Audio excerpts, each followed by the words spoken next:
Ambani news ಗೆ ಸ್ವಾಗತ. ಪ್ರತಿದಿನ ನ್ಯೂಸ್ ಅಪ್ಡೇಟ್ಗಾಗಿ ಸಬ್ಸ್ಕ್ರೈಬ್ ಮಾಡಿ, ಲೈಕ್ ಮಾಡಿ, ಶೇರ್ ಮಾಡಿ.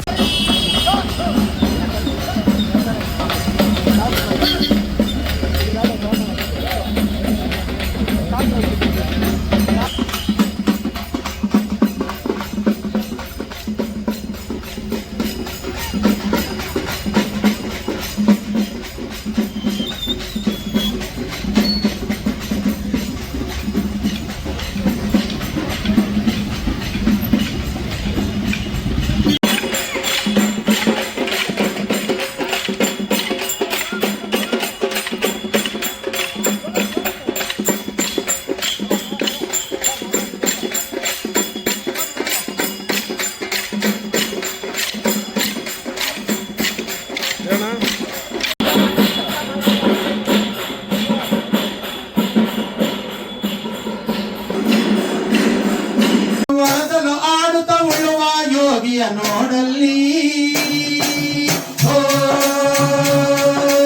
ನೇಗಿಲ ಹಿಡಿದು ಹೊಲದಲು ಆಡುತ್ತ ಉಳುವ ಯೋಗಿಯ ನೋಡಲ್ಲಿ ಫಲವನ್ನು ಬಯಸದ ಸೇವೆಯ ಪೂಜೆ ಕರ್ಮವೆಯ ಪರಸಾಧನವು ಕಷ್ಟದಳನ್ನವ ದುಡಿಮೆನಟಾಗಿ ಸೃಷ್ಟಿ ನಿಯಮದೊಳಗವನೇ ಹೋಗಿ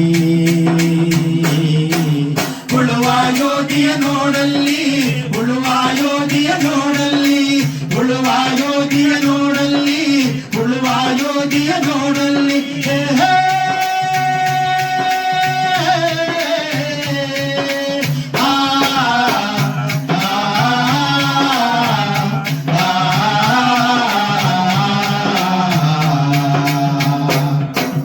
ಲೋಕದಲ್ಲೇನೆ ನಡೆಯುತ್ತಲಿರಲಿ ತನ್ನಿ ಕಾರ್ಯವ ಬಿಡದೆಂದು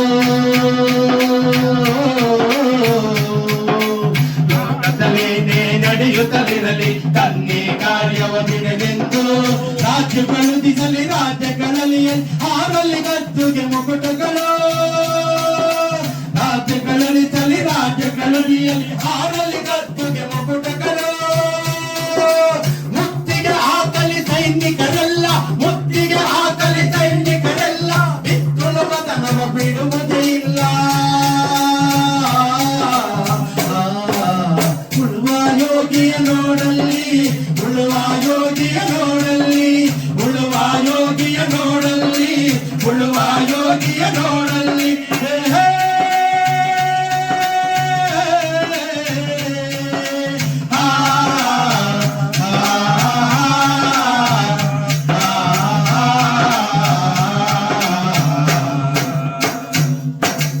ಆಳಿತು ನಮ್ಮ ನಾಗರಿಕತೆ ಸಿರಿ ಮಣ್ಣಿನ ನೇಗಿಲ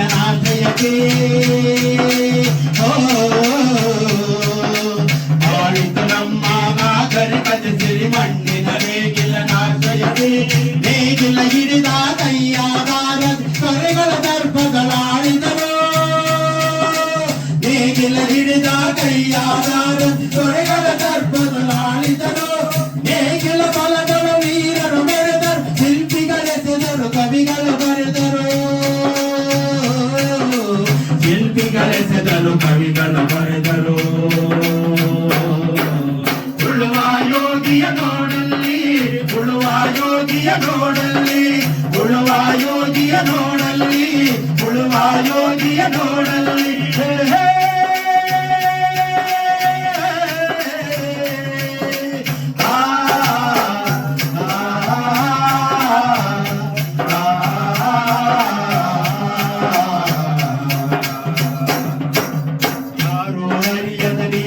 ಯೋಗಿ ಲೋಕಕ್ಕೆ ಅನ್ನವ ನೀಯುವನು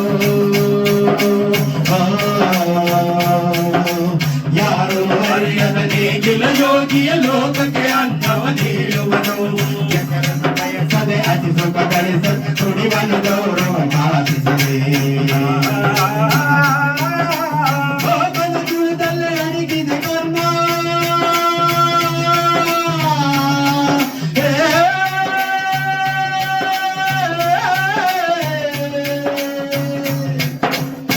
ಜೀವದಲ್ಲಿ ಅಡಗಿದ ಕರ್ಮ ಧರ್ಮ ನೇಗಿಲ ಮೇಲೆ ನಿಂತಿದೆ ಧರ್ಮ ನೇಗಿಲ ಮೇಲೆ ನಿಂತಿದೆ ಧರ್ಮ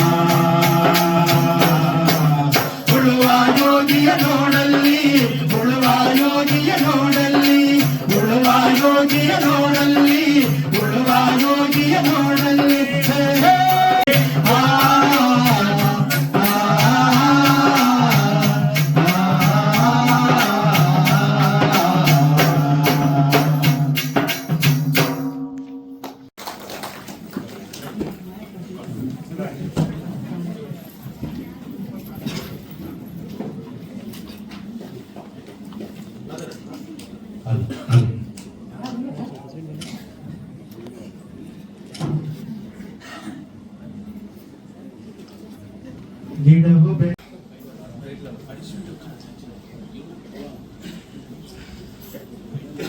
ಅಕ್ಕಿಯೊಳಗ ಅನ್ನವನ್ನು ಮೊದಲಾರು ಕಂಡವರು, ಅಕ್ಕರದ ಬರಹಕ್ಕೆ ಮೊದಲಿಗನದಾರು, ಲೆಕ್ಕವೆನಿಸಿಲ್ಲ ಜಗತ್ತನ್ನ ಆದಿ ಬಂಧುಗಳ ದಕ್ಕುವುದ ಜಸನಿಗೆ ಮಂಕುತಿಮ್ಮ ಅಂತ ಡಾಕ್ಟರ್ ಡಿ ವಿ ಗುಂಡಪ್ಪನವರು ಹೇಳ್ತಾರೆ. ಅವರ ಪಾದಪದ್ಮಗಳಿಗೆ ನಮಸ್ಕರಿಸುತ್ತಾ, ಇವತ್ತು ಭೂಮಿ, ಆ ಭೂಮಿನ ನಾವು ಎಷ್ಟು ಚೆನ್ನಾಗಿ ನೋಡ್ಕೊಂಡ್ರೆ ನಮ್ಮನ್ನ ಭೂಮಿ ಅಷ್ಟು ಚೆನ್ನಾಗಿ ನೋಡ್ಕೊಳ್ಳುತ್ತೆ. ಆ ಭೂಮಿನ ನಾವು ಹಾಳು ಮಾಡ್ತಾ ಹೋದ್ರೆ ಖಂಡಿತ ನಮಗೆ ಮುಂದಿನ ದಿನಗಳಲ್ಲಿ ಉಳಿಗಾಲವಿಲ್ಲ. ಇದನ್ನ ತಾವೆಲ್ಲರೂ ಅರ್ಥ ಮಾಡ್ಕೋಬೇಕು. ದೇಶದಲ್ಲಿ ಸುಮಾರು 147 ಕೋಟಿ ಜನಸಂಖ್ಯೆ, 811 ಕೋಟಿ ಜನಸಂಖ್ಯೆ ಇಡೀ ವಿಶ್ವದಲ್ಲಿ. ಅಷ್ಟು ಜನಕ್ಕೂ ಅನ್ನವನ್ನ ನೀಡ್ತಾ ಇರ್ತಕ್ಕಂಥ ತಮ್ಮೆಲ್ಲರಿಗೂ ನಾನು ಶಿರಸಾಷ್ಟಾಂಗ ನಮಸ್ಕಾರಗಳನ್ನ ಮಾಡ್ತಾ ಇದ್ದೀನಿ. ನಾವು ಏನೆಲ್ಲ ದುಡಿಬೋದು, ಏನೆಲ್ಲ ಸಂಪಾದನೆ ಮಾಡ್ಬೋದು, ಎಷ್ಟೇ ಸಂಪತ್ತು ಗಳಿಸ್ಬೋದು, ಆದ್ರೆ ಅನ್ನ ಇಲ್ಲ ಅಂತಂದ್ರೆ ನಮಗೆ ಜೀವನನೇ ಇಲ್ಲ. ಅದಕ್ಕೆ ಮುಖ್ಯವಾಗಿ ಬೇಕಾಗಿರ್ತಕ್ಕಂಥದ್ದು ಗಾಳಿ, ನೀರು, ಬೆಳಕು. ಇವು ಜಲಂ ದದಾತಿ ಜನನಂ ಜಲಂ ವಿನಾ ಮರಣಂ ಅಂತ ಹೇಳ್ತಾರೆ. ನೀರು ಇಲ್ಲ ಅಂತಂದ್ರೆ, ನೀರಿದ್ರೇನೆ ಜೀವನ, ನೀರಿಲ್ಲ ಅಂತಂದ್ರೆ ಜೀವನನೇ ಇಲ್ಲ ಅಂತ ಹೇಳ್ತಾರೆ. ಸೊ ಆ ನೀರನ್ನ ನಾವು ರಕ್ಷಣೆ ಮಾಡ್ಕೋಬೇಕಾದ್ರೆ ನಮ್ಮ ಜವಾಬ್ದಾರಿ ಬಹಳಷ್ಟು ಮಟ್ಟಿಗೆ ಇದೆ. ನಾವು ಇತ್ತೀಚೆಗೆ ಕೆರೆಗಳನ್ನ, ಎಷ್ಟೋ ಸಾವಿರಾರು ಕೆರೆಗಳಿದ್ದಿರ್ತಕ್ಕಂಥ ಈ ಭೂಮಿಯಲ್ಲಿ ಈಗ ಇರ್ತಕ್ಕಂಥದ್ದು 106 ಕೆರೆಗಳು ಮಾತ್ರ. ಆ ಸಾವಿರಾರು ಕೆರೆಗಳೆಲ್ಲ ಎಲ್ಲೋದ್ವು? ಹೋಗಿ ಕೆರೆಗಳೇನಾದ್ರು ನಾವು ಕಟ್ಸಿದೀವಾ? ಯಾರಾದ್ರೂ ಒಬ್ಬ ರೈತರು ನಾನು ಕೆರೆ ಕಟ್ಸಿದೀನಿ ಅಂತ ಕೈ ಎತ್ತಿದ್ರೆ ನಾನು ಅವರು ಪಾದಗಳಿಗೆ ನಮಸ್ಕಾರ ಮಾಡ್ತೀನಿ. ಯಾರೋ ತಾತ ಮುತ್ತಾತಂದ್ರು, ಆದ್ರೆ ಅವರು ಹಿಂದಿನ ತಲೆಮಾರಿನವರು ಕೆರೆಗಳನ್ನು ಕಟ್ಸಿರ್ತಕ್ಕಂಥದ್ದನ್ನ, ಆ ಕೆರೆಗಳನ್ನ ಉಳಿಸ್ಕೊಳ್ಳೋದಕ್ಕೆ ನಾವಿನ್ನೂ ಒದ್ದಾಡ್ತಾ ಇದೀವಿ. ರಾಜಕಾಲುವೆಗಳನ್ನ ಒತ್ತುವರಿ ಮಾಡ್ಕೊಳ್ತಾನೆ ಇದೀವಿ. ನಿಮಗೆ ಒಂದು ಸಣ್ಣದಾಗಿ ಹೇಳ್ಬೇಕು ಅಂತಂದ್ರೆ, ಮಂಡ್ಯ ಜಿಲ್ಲೆ ಮಳವಳ್ಳಿ ತಾಲೂಕು ಕಲ್ಮನೆ ಕಾಮೇಗೌಡ ಅಂತ ಹೇಳ್ಬಿಟ್ಟು, ತಮ್ಗೆಲ್ಲ ಗೊತ್ತಿರ್ಬೋದು ಅಂತ ನಾನು ತಿಳ್ಕೊಳ್ತೀನಿ. ಕಲ್ಮನೆ ಕಾಮೇಗೌಡರು ಆ ದಾಸನ ದೊಡ್ಡಿಯಲ್ಲಿ ಹುಟ್ಟಿ ಅವರು ಕುರಿ ಮೇಯ್ಸಕ್ ಹೋಗ್ತಾ ಇರ್ತಾರೆ. ಆ ಬೆಟ್ಟಗುಡ್ಡಗಳಲ್ಲಿ ಕುರಿ ಮೇಯ್ಸಕ್ ಹೋಗ್ತಾ ಇದ್ರೆ ನೀರಿರಲ್ಲ ಅಲ್ಲಿ. ಅವ್ರು ಏನ್ ಮಾಡ್ತಾರೆ, ಸಣ್ಣದಾಗಿ ಹೋಗ್ಲಿ ಅಂತ ಹೇಳ್ಬಿಟ್ಟು ಸಣ್ಣದಾಗಿ ಒಂದು ಆ ಕಲ್ಲುಗಳನ್ನೆಲ್ಲ ಒಂದ್ ಕಡೆ ಹಾಕಿ ಒಂದ್ ಸಣ್ಣದೊಂದು ಕಟ್ಟೆ ಟೈಪ್ ಮಾಡ್ತಾರೆ. ಮಳೆ ಬಿದ್ದಿರ್ತಕ್ಕಂಥ ನೀರನ್ನ ಸಂಗ್ರಹಣೆ ಮಾಡಿ, ಏನೋ ಒಂದು ಅಲ್ಪ ಸ್ವಲ್ಪ ಮಳೆ ಆದಾಗ ನೀರು ಸಂಗ್ರಹಣೆ ಆಗ್ತವೆ, ಕುರಿಗಳಿಗೆ ನೀರು ಆಗ್ತವೆ. ಅವ್ರ ತಲೆಯಲ್ಲಿ ಯೋಚನೆ ಮಾಡ್ತವೆ. ಅನಕ್ಷರಸ್ಥರು, ವಿದ್ಯಾವಂತರಲ್ಲ. ಏನ್ ಮಾಡ್ತಾರೆ, ಸರಿ ನಾನು ಇದು ಸಣ್ಣದೊಂದು ಕೊಳ ಕಟ್ಟಿದೀನಿ, ನಾನು ಯಾಕೆ ದೊಡ್ಡ ದೊಡ್ಡದಾಗಿ ಕಟ್ಟಬಾರ್ದು ಅಂತ ಯೋಚನೆ ಮಾಡಿ ಅವ್ರು ಏನ್ ಮಾಡ್ತಾರೆ, ತನ್ನ ಕುರಿಗಳನ್ನ ಮಾರಿ ಕುರಿಗಾಹಿಗಳನ್ನೆಲ್ಲ ಒಂದ್ ಕಡೆ ಸೇರಿಸಿ ಅವ್ರಿಗೆ ದುಡ್ಡು ಕೊಟ್ಟು, ಅವರು ಕುರಿ ಮೇಯ್ಸಕ್ ಬರೋವ್ರೆ, ಅವ್ರಿಗೆ ದುಡ್ಡು ಕೊಟ್ಬಿಟ್ಟು ಒಂದೊಂದು ಅಲ್ಲೊಂದು ಮಾಡೋಣ ಬನ್ರಿ ಅಂತ ಹೇಳ್ತಾರೆ. ದೊಡ್ಡ ದೊಡ್ಡ ಕೆರೆಗಳನ್ನು ಕಟ್ಸ್ತಾರೆ. ಈಗಲೂ ಇದಾರೆ ಕಲ್ಮನೆ ಕಾಮೇಗೌಡರು ಅಂತ ಹೇಳ್ಬಿಟ್ಟು, ಆಯ್ತಾ. ಕೆರೆಗಳನ್ನ ಕರ್ನಾಟಕಕ್ಕೆ ನೀಡಿರ್ತಕ್ಕಂಥ ಒಂದು 17 ಕೆರೆಗಳನ್ನ ಅವರು ಗುಡ್ಡಗಾಡು ಪ್ರದೇಶದಲ್ಲಿ ಕಟ್ತಾರೆ. 17 ಕೆರೆಗಳನ್ನ ಅವ್ರು ಕಟ್ಸಿದ್ದಾರೆ. ಅಂತ ಮಹಾನ್ ಭಾವರು ಯಾರಾದ್ರೂ ಇದ್ದೀರಾ ನಮ್ಮ ಜಿಲ್ಲೆಯಲ್ಲಿ, ನಮ್ಮ ತಾಲೂಕಲ್ಲಿ? ಕೆರೆಗಳ ಬಗ್ಗೆ ನಾನು, ಯಾಕಂದ್ರೆ ಕೆರೆಗಳ ಬಗ್ಗೆ ನಮ್ಮ ರೈತ ವರ್ಗದ ಬಗ್ಗೆ ಹೇಳ್ಬೇಕು ಅಂತಂದ್ರೆ ಇತಿಹಾಸ ದೊಡ್ಡದಿದೆ. ನೀರು ನೋಡಿ, ಭೂತಾಯಿ ಯಾವಾಗ್ಲೂ ದ.ರಾ. ಬೇಂದ್ರೆ ಅವರು ಒಂದ್ ಕಡೆ ಹೇಳ್ತಾರೆ, ಕೊಡ್ತಕ್ಕಂತ ಕೈ ರೈತಂದು, ಬೇಡ್ತಕ್ಕಂತ ಕೈ ಇದ್ರೆ ವರ್ಗದವ್ರದು. ಆ ರೈತನು ಕೈ ಯಾವತ್ತೂ ಬರಿದ್ ಮಾಡ್ಕೋಬೇಡಪ್ಪ. ನೀನು ಮಳೆ ಬಂದಾಗ ಅದನ್ನ ನೀರು ಸಂಗ್ರಹಣೆ ಮಾಡಿ ಬೆಳೆ ಬೆಳಿ. ನೀನು ಒಂದ್ ಕೆಲಸ ಮಾಡು, ಒಂದೊಂದು ಕಾಳನ್ನ ನನಗೆ ಹಾಕು. ಅಂದ್ರೆ ಭೂತಾಯಿ ಕೇಳ್ತಕ್ಕಂಥದ್ದು, ಒಂದೊಂದು ಕಾಳು ನನಗೆ ಹಾಕು, ನಿನಗೆ ತೆನೆ ರೂಪದಲ್ಲಿ 1000 ಕಾಳು ನಿನಗೆ ಕೊಡ್ತೀನಿ ಅಂತೇಳಿ ದ.ರಾ. ಬೇಂದ್ರೆ ಅವರು ಹೇಳ್ತಾರೆ. ಬಿತ್ತು ಕಾಳು ಹನಿ ಹನಿಯಾಗಿ ಕೊಡ್ತಾಳೆ ಭೂತಾಯಿ ತೆನೆಯಾಗಿ ಅಂತೇಳಿ. ಸೊ ಒಂದ್ ಕಾಳೆ ಹಾಕೋದು ನಾವು, ಆದ್ರೆ 1000 ಕಾಳು ನಮ್ಗೆ ಬರುತ್ತೆ ಅಂತ ಬರಿದ ಕೈ ಬರಿಗೈಯನ್ನು ಮಾಡ್ಕೋಬೇಡ ಅಂತೇಳಿ ರೈತರಿಗೆ ಒಂದು ಕಿವಿ ಸಂದೇಶವನ್ನ ಕೊಡ್ತಾರೆ.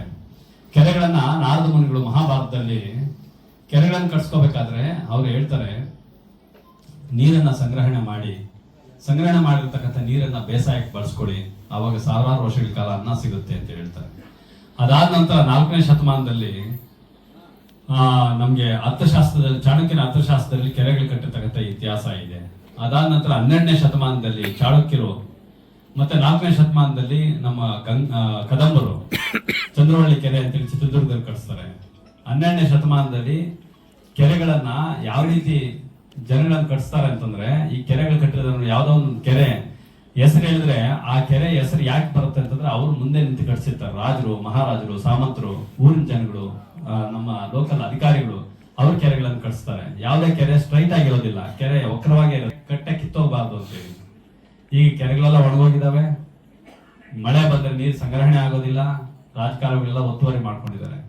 ಸೊ ಅದೇ ರೀತಿ ನಿಮ್ಗೆ ಒಂದು ಶಾಂತಸಾಗರ್ ಕೆರೆ ಅಂತ ಹೇಳ್ಬಿಟ್ಟು ಚನ್ನಗಿರಿ ಹತ್ರ, ಇಡೀ ಏಷ್ಯಾ ಖಂಡದಲ್ಲೇ 2ನೇ ಅತಿ ದೊಡ್ಡ ಕೆರೆ. ಅದು 8 ಕಿಲೋಮೀಟರ್ ಉದ್ದ, 4.6 ಕಿಲೋಮೀಟರ್ ಅಗಲ ಇದೆ.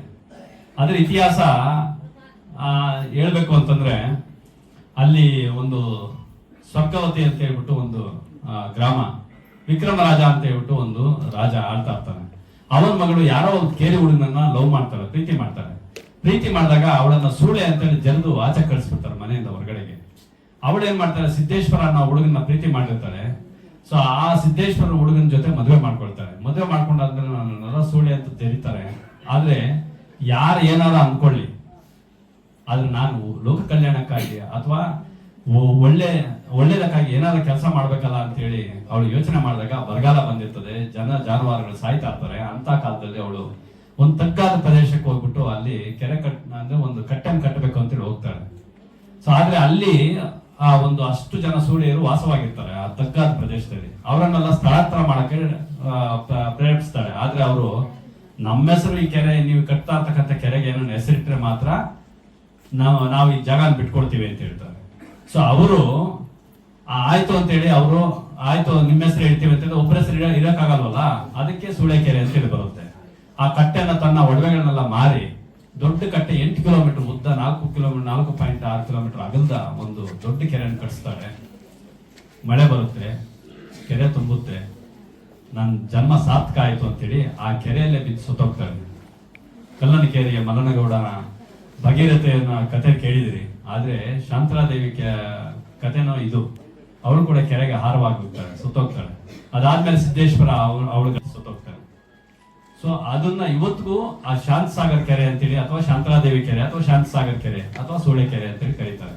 ಅಷ್ಟು ದೊಡ್ಡ ಕೆರೆ, 60 ಹಳ್ಳಿಗಳಿಗೆ ಸುಮಾರು 2861 ಹೆಕ್ಟೇರ್ ಪ್ರದೇಶದಲ್ಲಿ ಇವತ್ತು 4661 ಎಕರೆ ಪ್ರದೇಶಕ್ಕೆ ನೀರು ಕೊಡ್ತಾ ಇದೆ ಅಂತಂದ್ರೆ ಅದು ಶಾಂತಸಾಗರ್ ಕೆರೆ. ಈ ರೀತಿ ಕೆರೆಗಳನ್ನು ಕಟ್ಟಿಸಿರ್ತಕ್ಕಂಥ ಮಹಾನ್ ಭಾವರು, ಕಟ್ಟಿರ್ತಕ್ಕಂಥವ್ರು ಒಟ್ರು, ಉಪ್ಪಾರರು, ಇವರೆಲ್ಲ ಕೆರೆಗಳನ್ನು ಕಟ್ಟಿಸಿರ್ತಕ್ಕಂಥದ್ದು. ಯಾರೇ ಒಬ್ಬ ದೊಡ್ಡ ಮನುಷ್ಯ ದುಡ್ಡಿರ್ತಕ್ಕಂಥವ್ನ ಕೆರೆ ಕಟ್ಟಿ 3ನೇ ಒಂದು ಭಾಗ ಅವನು ಆ ಕೆರೆ ಕಾಣೆ ಏನಿರ್ತದೋ 3ನೇ ಒಂದು ಭಾಗ ಇದು ಕಟ್ಸ್ಕೊಡ್ತಾ ಇದ್ರು. ನಾನು ದಯವಿಟ್ಟು ತಮ್ಮ ರೈತ ವರ್ಗದಲ್ಲಿ ಕೇಳ್ಕೊಳ್ಳೋದು ಒಂದೇ, ಭೂಮಿನ ನಾವು ಚೆನ್ನಾಗಿ ನೋಡ್ಕೊಂಡ್ರೆ ಸಾಯಿಲ್ ಕಾರ್ಬನ್ ಅಂತ ಏನಂತಾರೋ, ಆ ಸಾಯಿಲ್ ಕಾರ್ಬನ್ ಕನಿಷ್ಠ 2% ಇರಬೇಕು. ಮಣ್ಣನ್ನ ನಾವು ಸರಿ ಮಾಡಬೇಕು ಅಂತಂದ್ರೆ ಸಾಯಿಲ್ ಕಾರ್ಬನ್ ಜಾಸ್ತಿ ಆಗಬೇಕು. ಅದಕ್ಕೆ ಬೇಕಾಗಿರ್ತಕ್ಕಂಥ ಟ್ರೈಕೋಡರ್ಮಾ, ಸೂಡೋಮೋನಾಸ್, ಪ್ಯಾಸಿಲೋಮೈಸಿಸ್, ಅಜೋಬ್ಯಾಕ್ಟರ್, ಅಜೋಸ್ಪೈರಲಮ್ ಅಂತೇಳಿ ಏನು ನಮ್ಮ ಜೀವಾಣುಗಳಿದಾವೆ, ಅದನ್ನು ಭೂಮಿಯಲ್ಲಿ ಫಲವತ್ತತೆನ ಉಂಟು ಮಾಡಲಿಕ್ಕೆ ನಾವು ಬೇವಿನ ಹಿಂಡಿನ, ತಿಪ್ಪೆ ಗೊಬ್ಬರವನ್ನ ಜಾಸ್ತಿ ಬಳಸಿದಾಗ ನಮ್ಮ ಭೂಮಿ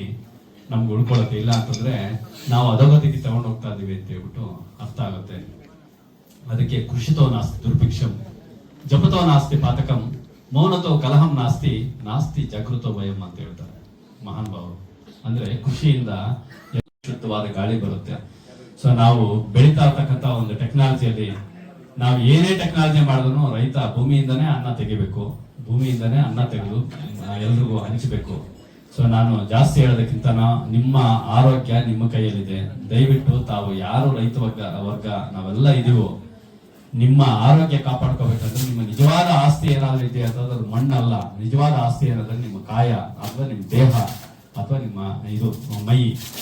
ಇದನ್ನ ನೀವು ಸುಸ್ಥಿರವಾಗಿ ಇಟ್ಕೊಂಡ್ರೆ ಸಮಾಜದಲ್ಲಿ ನೋಡ್ರಿ, ನಿಮ್ಮ ದೇಹ ನಿಮ್ಗೆ ಕರೆಕ್ಟ್ ಆಗಿಲ್ಲ ಅಂತಂದ್ರೆ ನೀವು ಎಷ್ಟೇ ಸಂಪತ್ತು ಹಣ ಐಶ್ವರ್ಯ ಇದ್ರೂ ಸಹ, ಎಷ್ಟೇ ಡಾಕ್ಟರ್ಗಳು ನಿಮ್ಮ ಮುಂದೆ ಸುತ್ತು ಇದ್ರೂ ಸಹ ಯಾವುದು ಉಳಿಸೋದಿಲ್ಲ. ನಿಮ್ಮ ದೇಹ ನಿಮಗೆ ಸ್ಪಂದನೆ ಮಾಡಬೇಕು. ಸ್ಪಂದನೆ ಮಾಡದ ಕಾಲಕ್ಕೆ ಎಷ್ಟೇ ಡಾಕ್ಟರ್ಗಳು ಎಷ್ಟೇ ಸಂಪತ್ತಿದ್ರು ಉಳಿಯೋದಿಲ್ಲ. ಅದಕ್ಕೆ ಪ್ರಾಣ ಮೆವ್ವರಿಸಮು ಕೋನೀಕ ಬಿಗುಪಟ್ಟ, ಧನಮ ಎವ್ವರಿಸಮು ದಾಚಪೆಟ್ಟ, ದೇವುಡು ಎವ್ವರಿಸಮು ಧರಣಿಂಡ ಯುಂಡರ ನಾದ ಬ್ರಹ್ಮಾನಂದ ನಾರಾಯಣ ಅಂತ ಹೇಳುವಂಥದ್ದು ಕೈವಾರ ತಾತನೆಯವರು ಹೇಳ್ತಕ್ಕಂಥದ್ದು. ಅದಕ್ಕೆ ನಿಮ್ಮ ಆಸ್ತಿ ನಿಮ್ಮ ದೇಹ, ಇದನ್ನ ಚೆನ್ನಾಗಿ ಕಾಪಾಡ್ಕೊಳ್ಳಿ. ಯಾರೋ ನೀವು ಸತ್ತ ಮೇಲೆ ಗುಂಡಿವರೆಗೂ ಬರ್ತಾರೆ ಅಷ್ಟೇ, ಗುಂಡಿ ಒಳಗಡೆ ಅಂತೂ ಬರೋಕ್ ಸಾಧ್ಯನೇ ಇಲ್ಲ. ನಿಮ್ಮ ಜೊತೆಲಿರೋರಾಗ್ಲಿ, ಹೆಂಡತಿ ಆಗ್ಲಿ, ಮಕ್ಕಳಾಗ್ಲಿ, ಮಕ್ಕಳು ನೋಡ್ತಕ್ಕಂಥ ಬರೀ ಆಸ್ತಿ. ಆಮೇಲೆ ಇನ್ನೊಂದು ನಾನು ತಮ್ಮೆಲ್ಲರಿಗೂ ಹೇಳ್ಬೇಕಾಗಿರೋದು, ಆಸ್ತಿನ ದಯವಿಟ್ಟು ಈಗಲೇ ಮಕ್ಕಳ ಹೆಸರಿಗೆ ಮಾಡಬೇಡ್ರಿ. ಆಸ್ತಿನ ನಿಮ್ಮ ಹೆಸರಲ್ಲೇ ಇಟ್ಕೊಳ್ರಿ, ಸಾಯೋವರೆಗೂ ನಿಮ್ಮ ಹೆಸರಲ್ಲೇ ಇರ್ಲಿ, ನಿಮ್ಮ ಗೌರವದಿಂದ ನೋಡ್ಕೊಳ್ತಾರೆ. ಇಲ್ಲ ಅಂತಂದ್ರೆ ನೀವು ಆಸ್ತಿಗಳನ್ನ ನನ್ನ ಮಕ್ಕಳು ಚೆನ್ನಾಗಿರ್ಲಿ ಅಂದ್ರೆ ಆಸ್ತಿ ಮಕ್ಕಳ ಪಾಲನೆ ಮಾಡಿದ್ರೆ ಅಂತಂದ್ರೆ ಖಂಡಿತ ನಿಮ್ಮನ್ನ ಮಕ್ಕಳು ಮುಂದೆ ನೋಡೋದಿಲ್ಲ, ಯಾರೋ 100ಕ್ಕೆ ಅಷ್ಟೇ ನೋಡೋದು. ಆಸ್ತಿ ಮಾತ್ರ ನಿಮ್ಮ ಹೆಸರಲ್ಲೇ ಇರ್ಬೇಕು. ಎಷ್ಟೇ ಪ್ರೀತಿ ವಿಶ್ವಾಸ ನೀವು ಹೋದ ನಂತರ ನಿಮ್ಮ ಮಕ್ಕಳಿಗೆ ಇರ್ತದೆ. ಸೊ ನೀವು ಅಕಸ್ಮಾತ್ ಹೋದ್ರೆ ಅದು ತನ್ನ ನಿಮ್ಮ ಹೆಂಡತಿಗೆ ಹೋಗ್ಬೇಕು, ನಿಮ್ಮ ಹೆಂಡತಿಯಿಂದ ಮಕ್ಕಳಿಗೆ ಹೋಗ್ಲಿ. ಮಕ್ಕಳಲ್ಲಿ ನಿಮ್ಮ ಹತ್ರ ಗಂಟು ಅಥವಾ ಆಸ್ತಿ ಏನಾರ ಇದ್ರೆ ಮಾತ್ರ ಮಕ್ಕಳು ಚೆನ್ನಾಗಿ ನೋಡ್ತಾರೆ ನಿಮ್ಮನ್ನ, ಇಲ್ಲಾಂದ್ರೆ ಕಡೆಗಾಲದಲ್ಲಿ ಖಂಡಿತ ನಿಮ್ಮನ್ನ ನೋಡೋದಿಲ್ಲ. ಸೊ ಇದಂತೂ ಯಾಕಂದ್ರೆ ನಾನು ಸುಮಾರು ಉದಾಹರಣೆಗಳನ್ನ ನೋಡ್ತಾ ಇದ್ದೀನಿ. ಆಸ್ತಿ ಮಾತ್ರ ನಿಮ್ಮ ಹೆಸರಲ್ಲೇ ಇರಲಿ. ಸೊ ಅಂತ ಹೇಳ್ತಾ ನಗ್ನಗ್ತಾ ಇರಿ. ಜೀವನ ಅನ್ನೋದು ಕಡಿಮೆ ಅಲ್ಲ, ಜೀವನ ಅನ್ನೋದು ತುಂಬಾ ಜಾಸ್ತಿ ಇದೆ.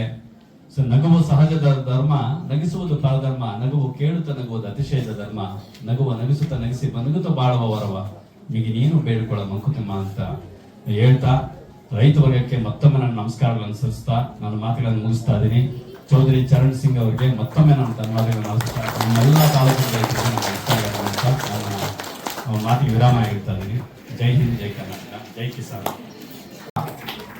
ಗೌರವ ಸೂಚನೆ ನೀಡಬೇಕಾಗಿ ತಮ್ಮನ್ನು ಕೋರಲಾಗಿದೆ.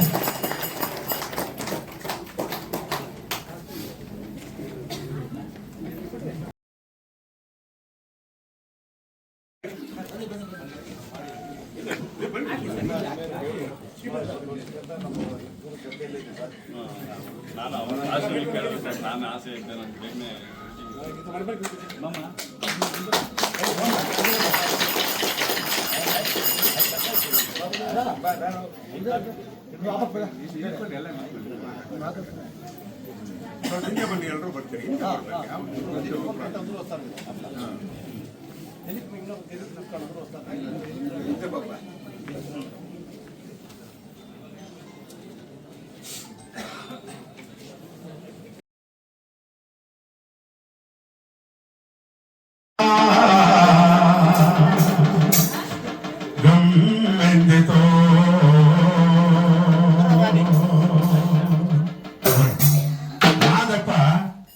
ರೈತರ ರೂಪದಲ್ಲಿ ಇವತ್ತು ಈ ಕಾರ್ಯಕ್ರಮದಲ್ಲಿ ಹಾಜರಿದ್ದಾರೆ.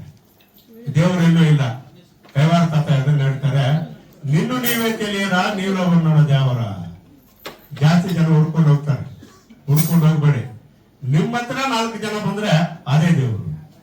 ಹಾಗಾಗಿ ಆ ಮಾದಕರ ಬಗ್ಗೆ ಚೆಲ್ಲಿದರು ಮಂದಿ